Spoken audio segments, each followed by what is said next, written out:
তো এটা অত্যন্ত দুঃখজনক, এমনকি অভ্যুত্থানের পরেও আমাদেরকে এই দেখতে হচ্ছে। আজকে 3 দিন পরেও সরকারের যে ভূমিকা সেটা এখন পর্যন্ত এখানকার বাসিন্দাদের কাছে দৃশ্যমান হচ্ছে না। তারা বুঝতেই পারছেন না আদৌ সরকার আছে কিনা।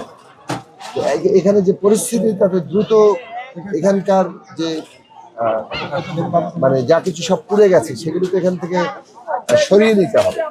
মানুষের ন্যূনতম থাকার ব্যবস্থা করতে হবে এবং সেইখানে যে তাৎক্ষণিক থাকার ব্যবস্থা করা, তাঁবু স্থাপন করা, এখানে যে খাদ্য এবং চিকিৎসার বেসরকারি উদ্যোগ আছে কিংবা রাজনৈতিক দলগুলোর দিক থেকে, কিন্তু যে সরকারের দিক থেকে খাদ্য এবং চিকিৎসার ব্যবস্থা করা এবং বিশেষভাবে থাকার ব্যবস্থা করা, শীতবস্ত্রের ব্যবস্থা করা, ইতিমধ্যে রাতে ব্যাপক শীত পড়ে যায়, ফলে এই ন্যূনতম জায়গাগুলো তৈরি হয়নি, সেটা অত্যন্ত দুঃখজনক।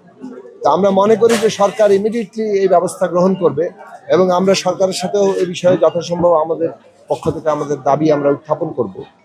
আর আমাদের দল জনসংহতি আন্দোলন আমরা চেষ্টা করছি যে আমাদের পক্ষ থেকে এখানে যে ভূমিকা রাখা সেটা আমরা খুব শিগগিরই আমাদের দিক থেকে রাখবো। মানে এই লক্ষ লক্ষ মানুষ যারা আজকে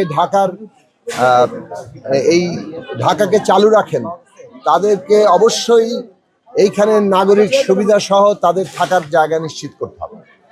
আজকে আমরা প্রায়ই দেখি যে আগুন লাগলেই একটা নানাভাবে আবার তাদেরকে উচ্ছেদ করার একটা জায়গা চলে।